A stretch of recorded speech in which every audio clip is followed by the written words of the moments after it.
That man's an imposter. That man is the imposter. Hold on a sec. We'll have a showdown to prove which of us is the real Spider-Man, and you can unmask the loser.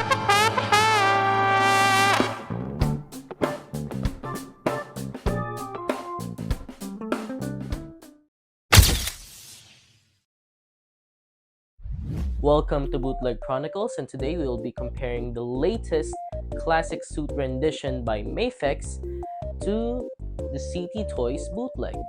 They will be compared based on accuracy, accessories, articulation, durability, and price.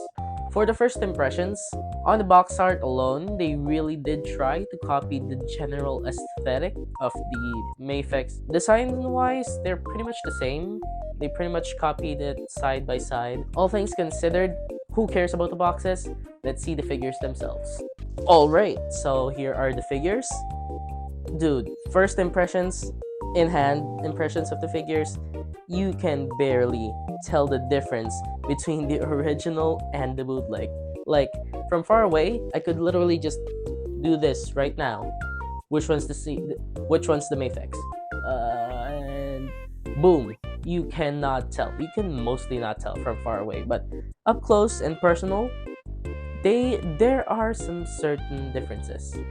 Accuracy-wise, of course, CT Toys is obviously, basically getting the mold from Mafex, so I can't really talk about the sculpt since they're gonna be pretty much the same, actually. But despite that, their height difference is actually massive. The Mafex is actually decently taller than the CT Toys. Other than height, web lines, they actually have different web lines. Mafex went for the more subtle route. It's there, but it's not too much in your face where it's just going to be ugly. But the problem is, it looks like they kind of missed some spots. It's like a really weak black wash almost. And I guess it works, but the inconsistency is pretty bad. Unlike for the CD Toys, they really did try to put the web lines as prominent as possible compared to the subtleness of Mafex. Where it kind of misses out on is the face. Since the web lines are indented, for the Mafex, you can barely see the misprints of the webs. But for the CT Toys, you can really tell when you look at it up close, since you can see where it kind of misses. But it's pretty good, actually. That's one of the key differences other than height, where you can compare between these two figures.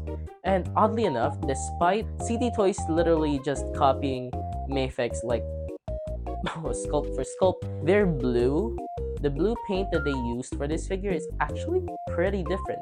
Mafex has a much more vibrant and comic booky light blue they chose for the Spider-Man. Personally, I prefer dark blue for my Spider-Man, but hey, that's just a preference. CT Toys, oddly enough, went for a bit more of a muted blue for their CT Toys Spider-Man, which is pretty good in my opinion. I don't really like too vibrant figures. I like them pretty muted, especially for the suited up ones, since hey, this is a cloth suit. Why is it so shiny? It's not an armor, so it kind of helps it a little bit. For the accessories, I can be quick with this. They're pretty much the same.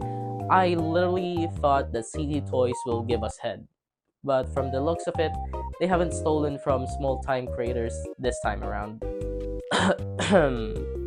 Articulation, they are really identical, since pretty much the same sculpt. Like, I don't know how they steal. I don't even know how they even steal the sculpts like this. But hey, even bags, shoes get bootleg, so it's gonna happen. And it's so accurate that the CT Toys even got the knee gap that the Mafex has, albeit a bit worse. But it's pretty interesting how accurate they got this thing to the Mafex. Alright, now for the durability. The CT Toys is really finicky. Whoa, big surprise. The bootleg is worse in quality than the original. Well, in some For buying bootlegs, it's going to really be a flip of a coin on this one. I've seen people talk about how their copy of this CT Toy Spider-Man have, fallen apart while posing and stuff. And ironically enough, the original copy is the one that actually broke while articulating. It's pretty concerning. Luckily enough, the copy I got was a good one. And that's what I can speak for myself, because as we go into the price, this is what you're paying for. When you pay for this, you get the highest quality you could ever imagine.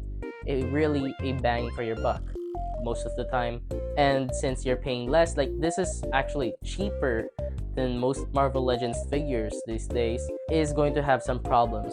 Most especially, it's really tight. The joints are really tight. Like, not in a way that it's good, in a way that it's really scary to pose around.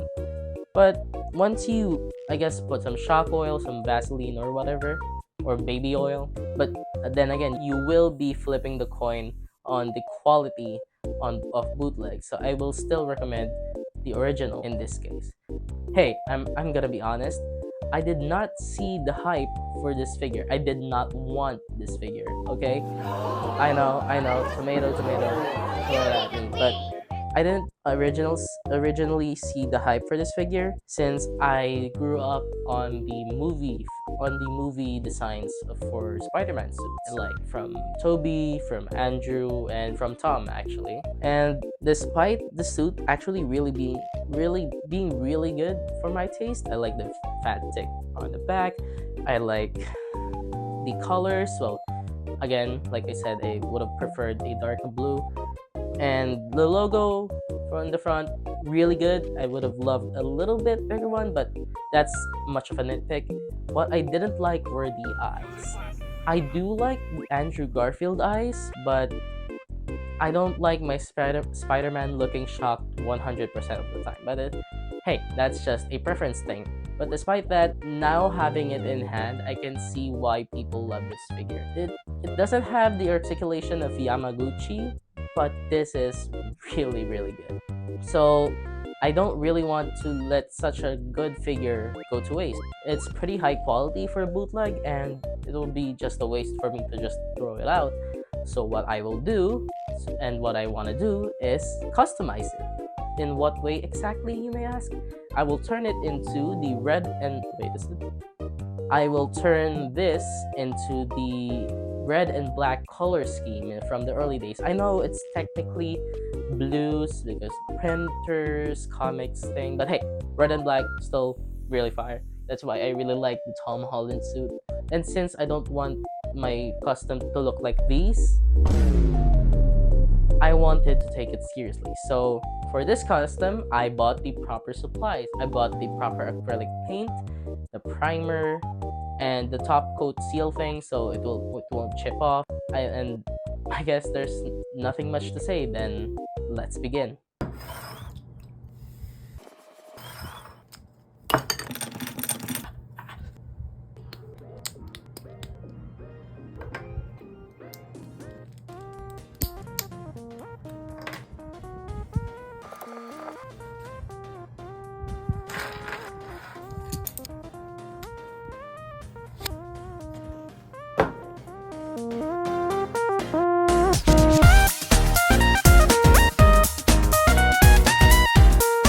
So here's the process I have in this custom. The primer is actually doing really well. It's really smooth, so I hope it turns out great with paint and the matte spray thing, so it would look like clothes. The suit, not too shiny. Let's go. Alright, so I think it's dried. I applied a couple more layers since a bit of it chipped off. I am supposed to take these apart, but it just didn't work and I didn't want to break it. It is a CT toy, so I'm not counting on it to stay in one piece at least. No. So today we'll be applying the acrylic paint itself. And so wish me luck.